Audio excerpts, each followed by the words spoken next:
Our next guest was directly impacted by the Palisades fire. He lost his home. His children were displaced from their schools, and since then, he has become a huge advocate for recovery and accountability. Blake Mallen documented what happened to him on January 7th, from the moment he saw flames over the hillside to coming back home to rubble. He joins us now. Blake, good to see you again. Yeah, good to see you again. We caught up with you after everything first happened, when you brought your kids, back to see your old house and the property there. It was a really tough day. It's been tough ever since. How have you and your family been doing? I mean, we're doing. The news yesterday reopened, a lot of the emotion, obviously, brought me right back to the moments on January 7th and January 8th, and appreciate everything you guys are doing to keep a spotlight, because while the world and the conversation continues to move on, us from the Palisades, we're still in it, we're still fighting. A lot of people still suffering, right, in a really big way. So that news broke yesterday, and now we know that they believe that there was this individual, a person who, by the way, lived in the Palisades at one time, likely started this fire just days before on January the 1st. Yeah. What got me wasn't just the news, and my Instagram flooded, with people from the community that were following the story and our story.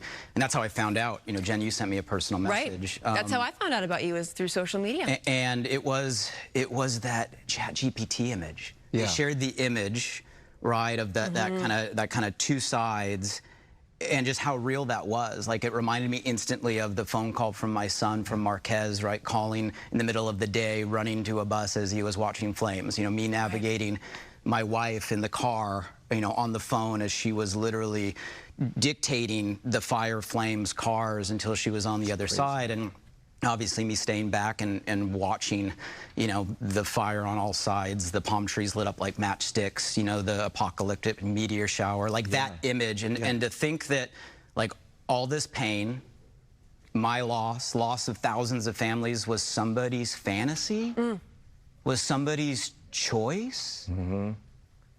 An obsession, a fascination, seemingly, that was like concocted, and I mean, I get visceral. And last night we exchanged last night messages. That person was your neighbor. So, Bob, last night was my son Grayson's 10th birthday. We were literally sitting on the couch. My wife put together a photo show of all his birthdays, most of which were at that house, right? It was the container of memories, moments, his 9th birthday, his first dance party. And as I'm sitting there, my text thread, my old neighbor, text thread starts lighting up. How are you guys doing? Are you checking in? How do you feel?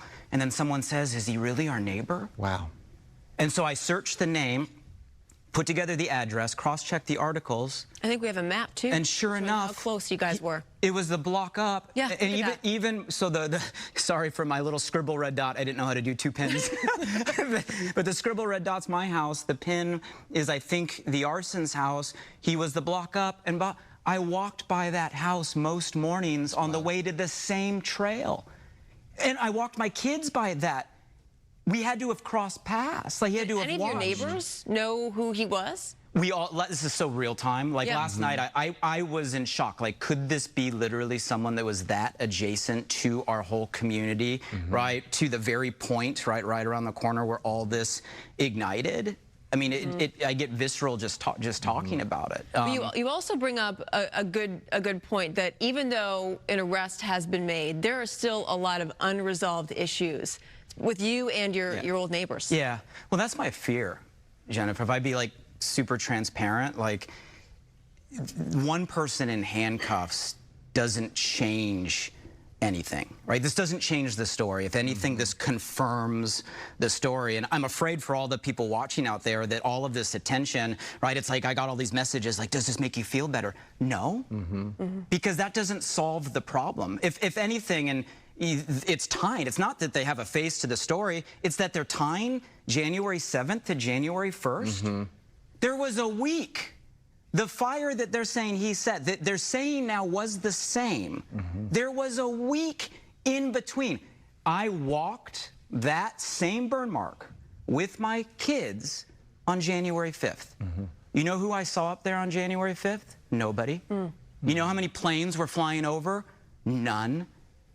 We live in an age where we can launch rockets to outer space and land them back on Earth, but we didn't fly heat sensors over to see if everything was put out. We couldn't drop water or fire deterrent. 6 days went by. And that area, tell me about that area in general, since you are pretty familiar with it. It's a pretty small area, right? It's a really small area. Yeah. And I watched the effectiveness of the fire. I stayed through it. I was there after. I watched before. I watched after. I watched the effectiveness of the fire department deployed, how fast they could clear. What could they have done in 6 days? Knowing there's a fire, knowing that it hasn't been cleared, knowing that there's brush, knowing that there's winds coming, knowing all of this, and yet we didn't have time to inspect, manage, act at a city, at a state level to do the things. The tragedy here isn't one person did a horrible thing. They did. Right. The tragedy here is the systemic failure of all of the people, agencies, and institutions that could have prevented the devastation. Maybe the spark was intentional, but the pain, the loss, the devastation, that was preventable.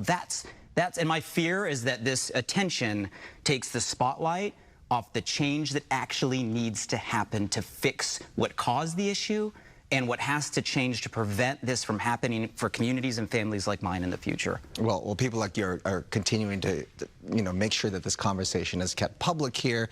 We had that LAFD after-action report there that showed all of the things that many of you and your neighbors have been talking about: lack of resources, lack of water, and you bring up good points. That the technology that we certainly already have, we have thermal imaging cameras.